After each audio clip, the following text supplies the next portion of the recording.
There is no perfect time to sell, just the right strategy. We had two bidders that absolutely loved the home, bid 200 grand above the quote range because there wasn't anything else to choose from. Every home can do that if it's presented right with the right strategy behind it. Some agents overquote and overvalue your home just to win your listing. It's a tough truth, but some do just to win your listing and win your signature. If you're thinking of selling your home, obviously you're going to be speaking to some agents. What you have to realize is that I'm Yash Akpinar, and this is Tomorrow Defined, the podcast that takes you inside the real world of buying and selling property. As a real estate agent at Yash Craig, I've helped hundreds of families sell their most prized asset with confidence, clarity, and strong results. And you don't need to be in the inner north of Melbourne to get value out of these episodes. The strategies, behind the scenes looks, and value I provide in these episodes will help you make smarter property decisions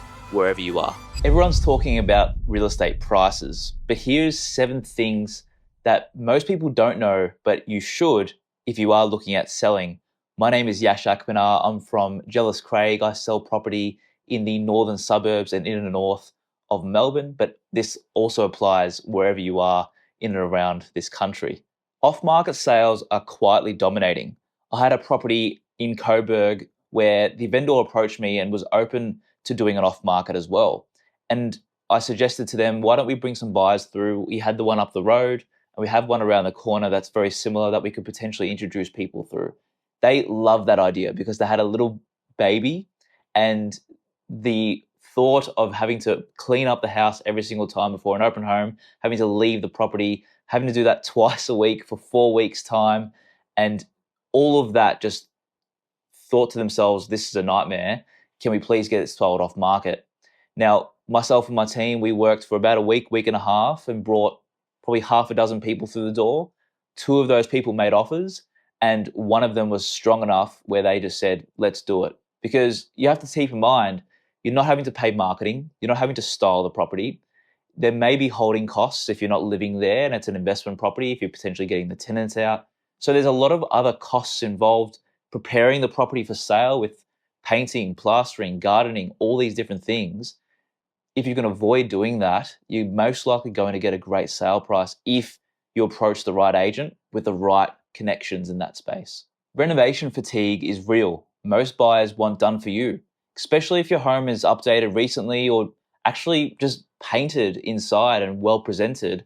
That's going to attract a lot more of a wider buyer pool for your home, because buyers, especially people that are upsizing, that are potentially even thinking of doing it themselves for their own home, they just want something that's just done for you that they can move in and enjoy, because time is a very scarce resource for a lot of these families, for a lot of my clients as well. I just went into an appraisal just the other day, and they were thinking probably 2, 3, 4 years down the line, but they have a home, a lovely home that they've renovated already, and they're thinking of extending. But the thought of even just doing that just brings these weird feelings in their stomach. So they had a look at one of mine in a very similar location that's on the market currently, but it's done. It's completely finished. And it's a shame that they're only still a few years away from making a decision, but that would have been the perfect home for them because it's just done for you. Yes, it's fully renovated. Yes, it's fully extended. But if your home is just updated, well presented, like a lot of homes that I sell, it's going to attract a lot more people because they have to do less in order to say yes. This one's a tongue twister. Fringe suburbs still ride the wave. What I mean by that is a lot of my transactions happen in Coburg, Brunswick, and even closer to the city, even further out from the city. But what I've realized is people that are coming from Brunswick, they may not be able to afford that suburb. And if you offer a really good product 1 or 2 suburbs back from that, they may be open to trying, especially because they don't just look at the price tag or the postcode, they look at the way they feel in that suburb. For instance, Coburg North, one of our really high-performing suburbs, not a lot of transactions in that suburb because it's off the back of Coburg, but there's certain pockets in Coburg North that are still very close to the creek, that are still very nice parks and family lifestyles around that area. So if you're in a similar area and you might think that you can't attract that buyer, by all means you can. It's just a simple phone call and a simple conversation to educate that person, because Most of the time, the buyer doesn't even know that that suburb exists and it's even in their buyer pool. Because what happens a lot of the time is they look around for a few months in that certain suburb, they get outbid in multiple auctions, they miss out on multiple properties, and then they finally come to the realization that they may need to broaden their horizon, broaden their search. That's when an agent can come in, educate them at the right time, and that's when those off-market deals can happen and those on-market transactions that can get the premium price. Just quickly, guys, if you're a young family looking to upsize, or you're someone that wants to make a move with your property journey and you're feeling overwhelmed with where to start, feel free to use the link below to book a call with myself and my team. We'd be more than happy to help with a tailored strategy for your specific situation so you have the confidence to make the move. Whether you're looking at doing it now, whether you're looking at doing it down the line, we can definitely assist with any goals you may have. Now back to the episode. There is no perfect time to sell, just the right strategy. Most people think that springtime in the Melbourne market is the best time to sell because everywhere's green, everywhere's lush. The weather's a lot better than what it is right now in winter, but that is so far from the truth. If I was selling my home, I definitely wouldn't sell it in spring. It's a supply and demand issue, as most people know, but it's always good to be educated on this because what I've found when I'm selling real estate, my best transactions happen in and around that winter time when there's not a lot of property on the market. For instance, last year I sold one on Hardwick Street in Coburg. It's in East Coburg, so it was a good location. It was a lovely renovation extension job from a few years back. They decided to go onto market in that time because they realized that there wasn't a lot of competition, especially for a home of that caliber. We obviously quoted a very realistic quote range, but we had two bidders that absolutely loved the home and bid 200 grand, probably more actually, above the quote range because there wasn't anything else to choose from. In that time, there was a bit more of a rise happening in the marketplace and it performed significantly well. And that's just not to say that any home can't do that. Every home can do that if it's presented right with the right strategy behind it as well. This is one for a bit more of that granular look inside the inner north market compared to other markets in the Melbourne area. I believe the inner north market is still very undervalued compared to areas like Kew and Elsternwick and all around the eastern suburbs because you get better value for money out this way. And for a lot of people, a lot of our clients from other offices, other agents working their buyers and providing value to them, they're seeing a lot more better culture around the inner north. And I'm sure a lot of you know that, and that's why you may be transitioning into this area. Now, if you're thinking of selling your home, your most prized asset, obviously you're going to be speaking to some agents. And what you have to realize is that some agents overquote and overvalue your home just to win your listing. It's a tough truth, but some do that just to win your listing and win your signature, and then weeks later start pushing you down on your price. And we've seen it time and time again.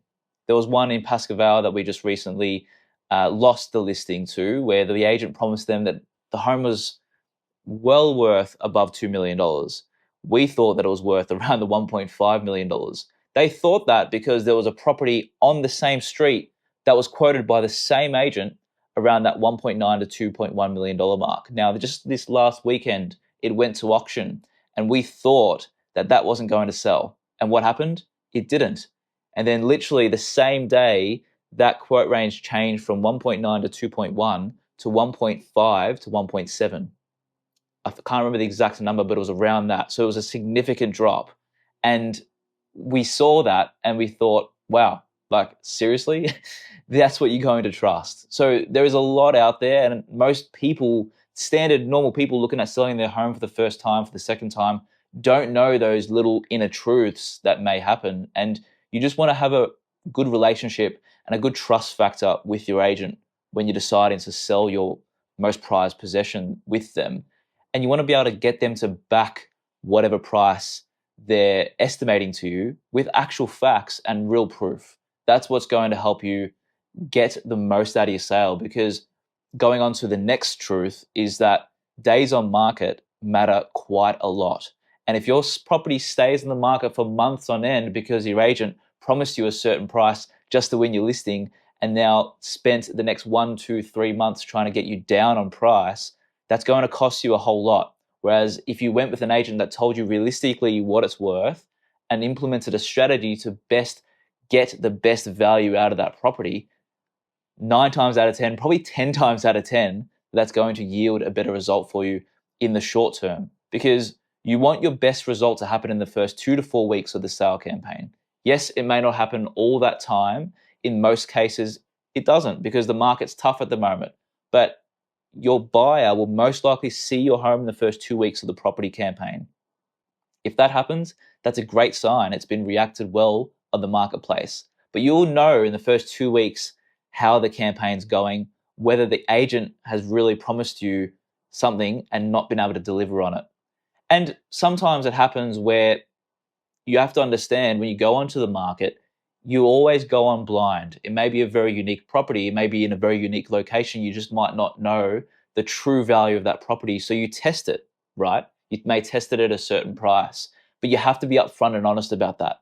Not tell the potential vendor that it's definitely worth this, and then 2 weeks down the line say, sorry guys, we have to drop the price significantly. So again, just be careful with that. But if you are thinking of selling in the next 3, 6, 12, 24 months, a lot of my transactions happened from 3, 4 years ago, starting that conversation, feel free to reach out. It's an honest, transparent conversation. I'm hoping you can realize that through this video. And if you do have any other questions, give us a call. More than happy to help.